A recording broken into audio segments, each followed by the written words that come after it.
ঈদ না, আল্লাহকে পাওয়া শুধু ঈদ নয়, আল্লাহর নূর, আল্লাহর বন্ধন, আল্লাহর সংযোগ, আমাদের অস্তিত্বের উৎস, আমাদের ঈমানের উৎস, আমাদের নাজাতের উৎস, জীবনের আসল, প্রাণের প্রাণ, অস্তিত্বের অস্তিত্ব। আল্লাহ হাবিব সাল্লাল্লাহু আলাইহি সাল্লামকে পাওয়া শুধু ঈদ নয়, আজম। আর এই ঈদের যে শুকরিয়া আল্লাহ তাআলার দরবারে, সেটাও শুধু শুকরিয়া নয়, শুকরিয়ায়ে আজম। আর এই ঈদের যে দায়িত্ব, সেই দায়িত্ব জীবনের আসল দায়িত্ব, জীবনের মূল দায়িত্ব, জীবনের সর্বোচ্চ দায়িত্ব। আল্লাহ তাআলা সব মানুষকে সৃষ্টি করেছেন আল্লাহ তাআলার হওয়ার জন্য। আর আল্লাহ তাআলার হতে হলে সবার জন্য আল্লাহ তাআলার যে নির্ধারিত কেন্দ্র, একমাত্র মূল কেন্দ্র আল্লাহর হাবিব সাল্লাল্লাহু আলাইহি সাল্লাম। আল্লাহর হাবিব সাল্লাল্লাহু আলাইহি সাল্লামের না হলে কেউ আল্লাহ তাআলার হতে পারে না। আল্লাহ তাআলার হাবিব সাল্লাল্লাহু আলাইহি সাল্লাম আল্লাহ তাআলাকে পাওয়ার মূল কেন্দ্র, এবং সেই কেন্দ্রের সাথে, মূল কেন্দ্রের সাথে পরবর্তী কেন্দ্র হলেন আল্লাহর সকল নবী রাসূল আলাইহিমুস সালাম। আর সকল নবী রাসূল আলাইহিমুস সালামেরও আল্লাহ তাআলার বন্ধনের সংযোগের মূল কেন্দ্র আল্লাহর হাবিব সাল্লাল্লাহু আলাইহি সাল্লাম। সকল নবী রাসূল আলাইহিমুস সালামও দোয়া করতেন আল্লাহর হাবিব সাল্লাল্লাহু আলাইহি সাল্লামের উসিলা দিয়ে।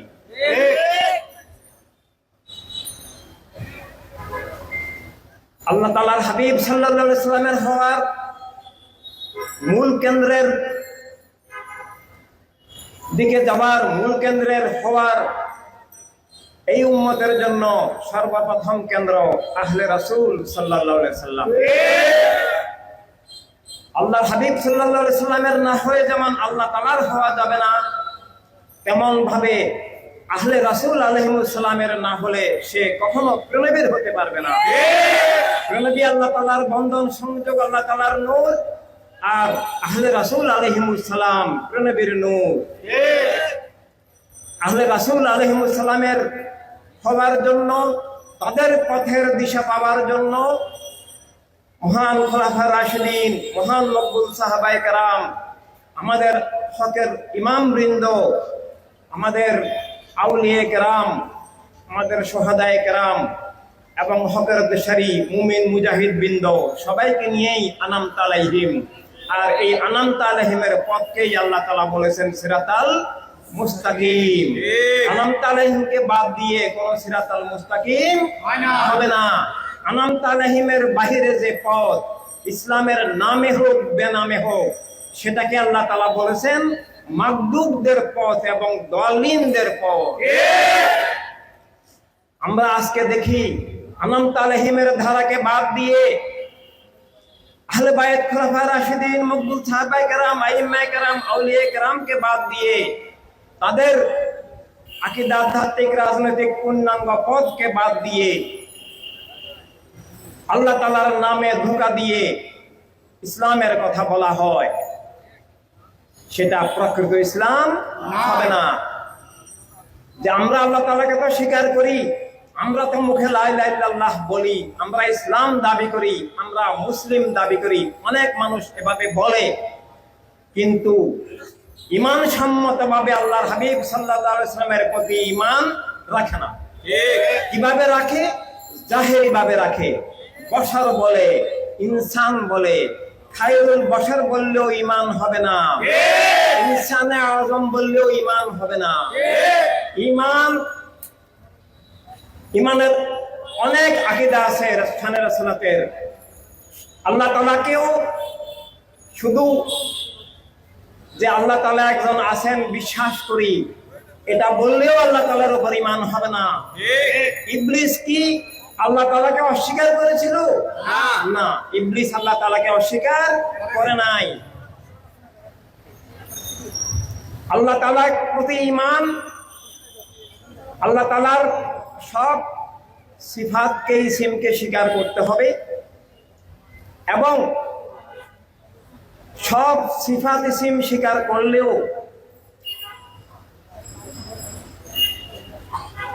শাব্দিক ঈমানের দাবি হবে আল্লাহ তাআলার সংযোগ এবং বন্ধনের যে কেন্দ্র। কেউ যদি মনে করে নিজের ক্ষমতার বলে, নিজের যোগ্যতার বলে নিজেকে আল্লাহ তাআলার সাথে সম্বন্ধ করার, যুক্ত হওয়ার জন্য নিজের নফসকেই যদি পাওয়ার মনে করে, তাহলে আল্লাহ তাআলার প্রতি তার জাহেরি বিশ্বাসের দাবি কবুল হবে না। তার প্রমাণ কি? তার প্রথম প্রমাণ, সর্বপ্রথম প্রমাণ ইবলিস নিজে। ইবলিস আল্লাহ তাআলার জাতে পাককে অস্বীকার করে নাই।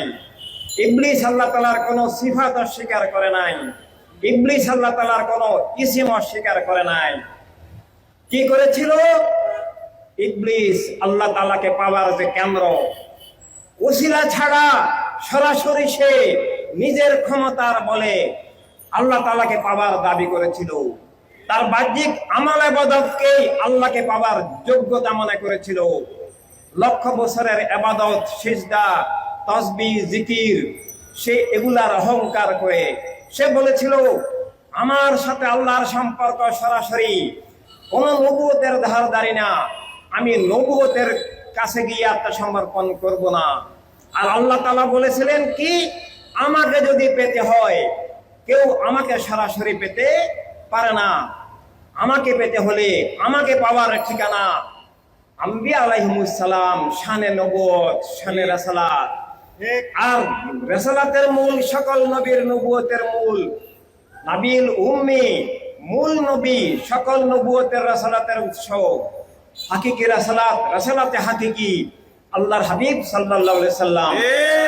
আল্লাহ তাআলা তাকে সেই নূরে যাওয়ার, সেই নূর লাভ করার জন্য পথ দেখিয়ে দিলেন। আল্লাহ তাআলা বললেন, তুমি লক্ষ বছর আমার ইবাদত সিজদা করো, তুমি যদি সত্যি আমাকে ভালোবাসো, সত্যি যদি আমাকে পেতে চাও, আমার হতে চাও, আমি তোমাকে একটা পথ দেখিয়ে দিচ্ছি, যে পথের বাইরে আমাকে পাবার কোনো পথ নাই। সেটা হলো শানে নবুয়তে গিয়ে নিজেকে বিলীন করে দাও, সিজদা করো গিয়ে। আদম আলাইহিস সালামকে আল্লাহ সিজদা করতে বলেছেন, এই তাজিমি সিজদা।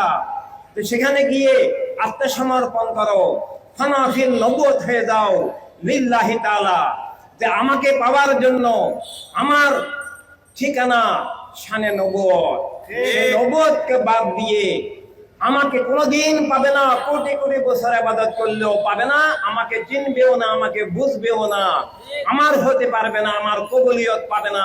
তুমি নফসের আধার থেকে, নফসের গুমরাহি জাহালত থেকে, নফসের বন্দেগী থেকে তুমি মুক্ত হবে না। তুমি যদি আলো পেতে চাও, আমার সরাসরি নূরের নূর আদম আলাইহিস সালাম, সকল নবী প্রিয়নবীর নূর, সেখানে যাও।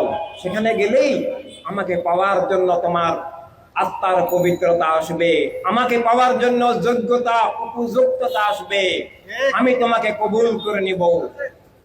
আর যদি শানে নবুয়তকে বাদ দিয়ে আমাকে পেতে চাও, তাহলে তুমি কাফের হয়ে যাবে। আবা ওয়াস্তাকবারা ওয়া কানা মিনাল কাফিরিন। আল্লাহ তাআলা ইবলিসকে কাফের বলেছেন, সিজদা করে নাই, এটাকে আল্লাহ ফিসকে বলেছেন ফাসাকা আন আমরি রাব্বিহি। এটা গুনাহ, অমান্য করেছে, আদেশ অমান্য করেছে। কিন্তু নবুয়ত অস্বীকারকে আল্লাহ তাআলা কুফরি বলেছেন। এভাবে আমরা আজকের সময়েও দেখতে পাই, ইসলামের নামে, আহলে সুন্নাত ওয়াল জামাতের নামে মুসলিম বেশে বিভিন্ন ভাবে শানে নবুয়তকে অস্বীকার করে, শানে নবুয়তকে বাদ দিয়ে, আহলে রাসূল আলাইহিস সালামকে বাদ দিয়ে, মুহাম্মদ খোলাফা রাশিদিন, সাহাবায়ে কেরাম, আইম্মে কেরাম, আউলিয়া কেরামের পথ বাদ দিয়ে আল্লাহকে পাওয়ার দাবি করা হয়, ইসলাম দাবি করা হয়, মুসলিম দাবি করা হয়। ওই ইসলাম, ওই মুসলিম ঠিক ইবলিসের মতো ইসলাম মুসলিম। ইবলিসের কোনো ইসলাম মুসলিম নাই, আর সেটা ভুয়া ইসলাম, ভুয়া মুসলিম। মুনাফিক যাদেরকে বলা হয়। আজকে ইসলামের নামে, আহলে সুন্নাত ওয়াল জামাতের নামে মুসলিম বেশে মুনাফিকি ধারা ছড়িয়ে গেছে। এমনকি মুখে নবী রাসূল আলাইহিস সালাম বললেও ঈমান হবে না, নবুয়ত রাসূলতের হাকিকতে বিশ্বাস করতে হবে। আল্লাহ তাআলাকে স্বীকার করেও একটা সিফাত স্বীকার করলেও যেমন ঈমান হবে না, এমনকি সবই সিফাত স্বীকার করেও যদি নবুয়ত ছাড়া, রিসালাত ছাড়া, নবীকে ছাড়া, আহলে বায়াতকে ছাড়া কেউ যদি বলে আমি মুসলিম, আমি আল্লাহ তাআলার হয়ে গেলাম, সে শয়তানের হয়ে গেছে, নফসের হয়ে গেছে, আল্লাহ তাআলা থেকে বিচ্ছিন্ন হয়ে গেছে। এভাবে মুখে শুধু নবী রাসূল বললেও ঈমান হবে না। আল্লাহ তাআলার হাবিবের সামনেও অনেক লোক যারা সাহাবী দাবিদার, নবীর সামনে নবীকে জাহেরি ভাবে দেখে দেখে কলমা পড়ার পরেও আল্লাহ তাআলা কোরআনুল কারীমে বলেছেন কালাতিল আরাবু আমান্না কুল্লাম তুমিনু ওয়ালাকিন কুনু আসলামনা। যে আমার হাবিব, ওরা আপনার সামনে কলেমা পড়েছে, মুসলিম দাবি করছে, ইমানদার দাবি করছে, আমার হাবিব আপনি বলে দেন তোমরা এখনো ইমানদার হও নাই। কলেমা পড়লেই মুমিন হয় না, ইমানদার হয় না।